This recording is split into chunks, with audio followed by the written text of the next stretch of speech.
Diversity really makes sense. We know it makes sense. True diversity is about more than just ticking a box. The major benefit is a radical difference in the thinking. We needed more females in here to bring more equality in, but different ideas, new innovation, creativity. For us, it's about building an organisation that reflects the community we want to create.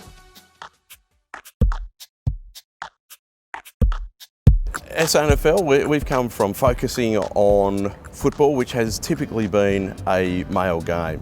Golf has predominantly been a sport that men have played, and the balance of a club may be 80% male, 20% female. I think when we first noticed that our organisation wasn't reflecting our membership was in a board meeting when we had just all males around the table. I think some of the challenges for us in gender diversity have been that whilst the headline numbers look quite good, that we're an almost 50-50 participation-based sport between male and female.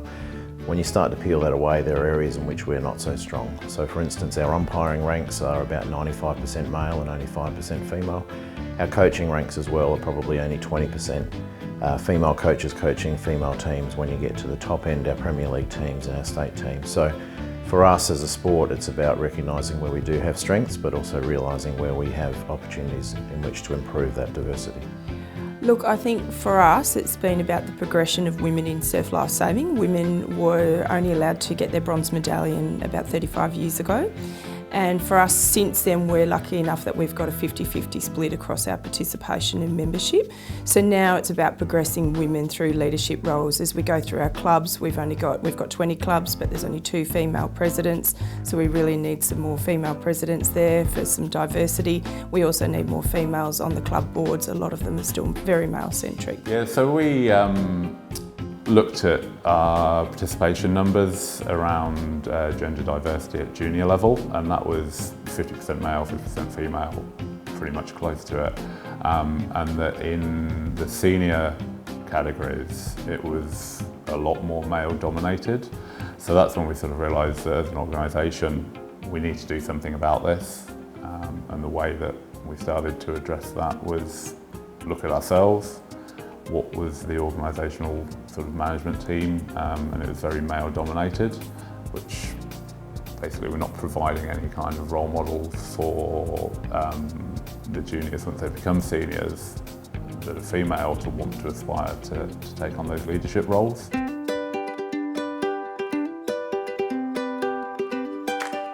Well, what we're seeing by SANFL really focusing on diversity is change at our clubs. I think of the example out at Central District Football Club where 12 months ago it wasn't really a discussion for the board, and now they've included a female onto their board, looking to include another female, and they're seeing growth in their team and participation because they're bringing a female team into their club.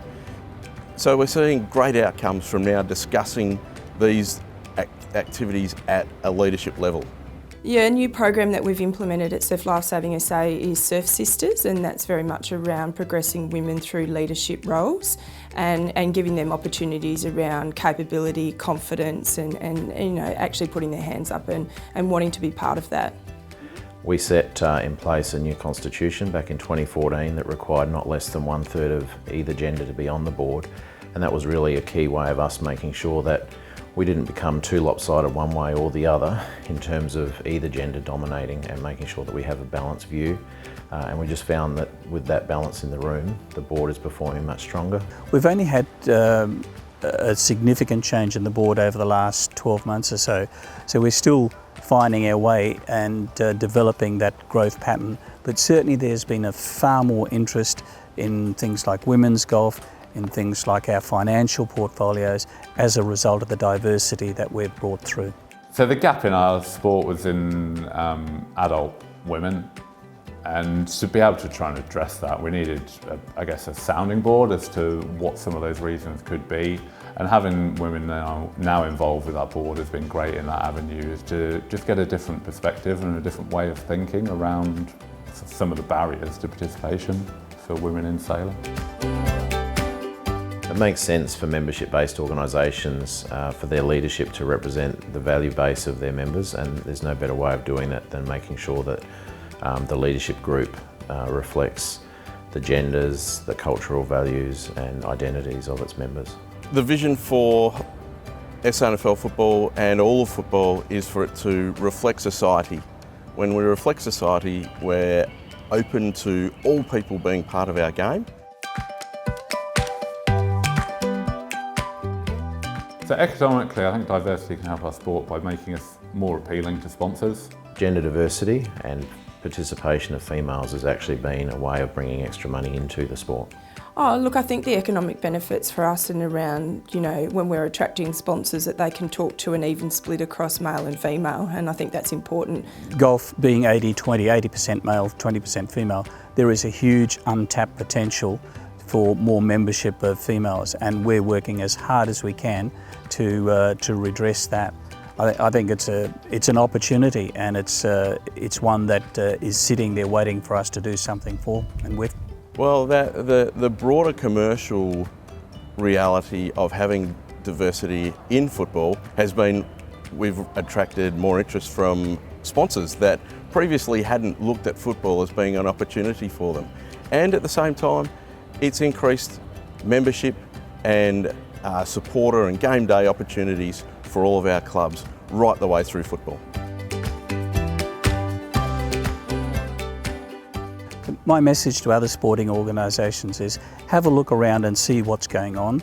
Certainly talk to the organisations that are going down this track and see where you can comfortably fit. I think in talking to other state sporting organisations, I would emphasise the fact that there's not just one answer, or there's not just one solution or one thing that you need to do to get gender diversity right. For us as an organisation, it was really important that we actually stopped and take a step back and almost look at ourselves from a bird's eye view, just to see what the health of our organisation is or was regarding diversity.